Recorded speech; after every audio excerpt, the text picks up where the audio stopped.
বর্ষা আসতে না আসতেই বেহাল পথ, জেলায় জেলায় রাস্তার হতশ্রী ছবি। বড় বড় খানাখন্দ উঠে গিয়েছে পিচের প্রলেপ, কোথাও আবার কাঠের সাঁকোরও বেহাল দশা। সব মিলে জেলায় জেলায় দিকে দিকে রাস্তার একেবারে করুণ ছবি।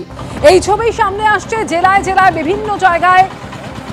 বৃষ্টি শুরু হতে জলপাইগুড়ি থেকে শুরু করে কোচবিহার, কেতুগ্রাম, আসানসোল, রানাঘাট এবং চন্দ্রকোনার ছবি আপনাদের সামনে রেখেছি, যেখানে সব মিলিয়ে দিকে দিকে রাস্তার একেবারে করুণ ছবি, বেহাল দশা সামনে আসছে, যেখানে সাধারণ মানুষের জীবনযাপন ব্যাহত হচ্ছে।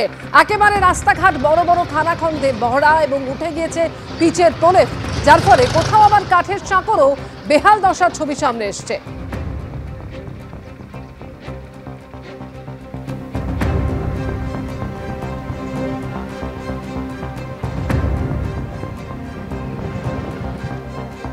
রাস্তার একেবারে এই বেহাল দশার শুরুতেই জলপাইগুড়ির ছবি রাখবো আপনাদের সামনে।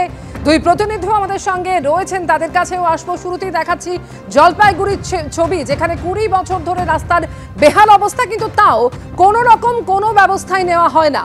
যেখানে এলাকায় ঢুকতে পারে না অ্যাম্বুলেন্স বা দমকলের গাড়িও, যার ফলে একেবারে চরম সমস্যার মধ্যে রয়েছেন জলপাইগুড়ি পৌরসভার 20 নম্বর ওয়ার্ডের বামনপাড়ার বাসিন্দারা। সেখানকার অবস্থা সম্পর্কে জানবো। রাজা চট্টোপাধ্যায় রয়েছেন আমাদের সঙ্গে।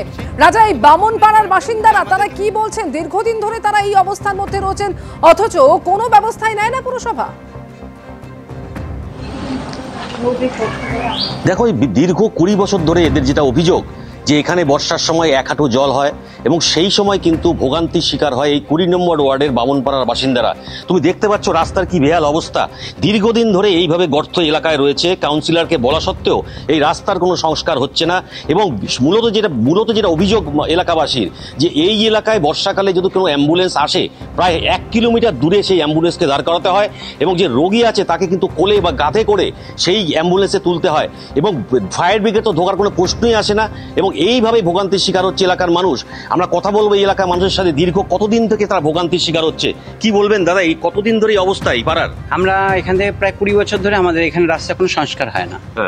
আমরা এই রাস্তাতে যখনই সামান্য একটু বৃষ্টি হলে পরের দিনই মানে সেই সময় থেকে আমাদের চলাফেরা বন্ধ হয়ে যায়। আমরা বহুবার কাউন্সিলরকে বলছি, এই এখন যে কাউন্সিলর আছেন তাকে বলা হচ্ছে, তার আগের কাউন্সিলরকে বলা হচ্ছে, কিন্তু এই রাস্তাটার সাথে বা এই গলির লোকের সাথে বৈষম্য বিরোধী আচরণ করা হয় কেন, সেটা আমরা তার কারণটা পরিষ্কারভাবে আমরা জানি না। যেহেতু এই এলাকায় তৃণমূলের কাউন্সিলর নেই, কংগ্রেসের কাউন্সিলর, সেই জন্য কি রাজনৈতিক কোনো ষড়যন্ত্র হচ্ছে রাস্তা সংস্কারের জন্য?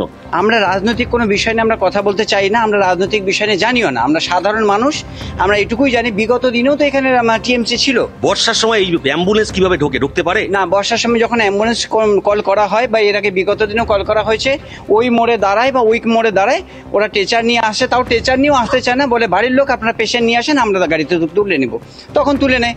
আবার এই কিছুদিন আগে এখানে একজন ছিল মানে শ্বাসকষ্টের রোগী, বাইকে করে নিয়ে যেতে হচ্ছে, ওখানে গিয়ে অ্যাম্বুলেন্স আমরা দিয়েছি। তুমি শুনলে যে কিভাবে ভোগান্তির শিকার এই 20 নম্বর ওয়ার্ডের বাসিন্দাদের বর্ষার সময়, মূলত বর্ষার সময় যে ভোগান্তির শিকার হতে হয়, চূড়ান্ত ভোগান্তির শিকার হতে হয় এই এলাকার মানুষ বর্ষাকালে। কারণ 1 হাঁটু জল হয়, সেই সময় যদি কোনো রোগী এখানে থাকে, সেই রোগী কিন্তু নিতে প্রায় 1/2 কিলোমিটার অ্যাম্বুলেন্স দাঁড় করিয়ে রাখতে হয়, ঘাড়ে করে পেশেন্টকে নিয়ে সেই অ্যাম্বুলেন্সে তুলে হাসপাতালে ভর্তি করতে হয়।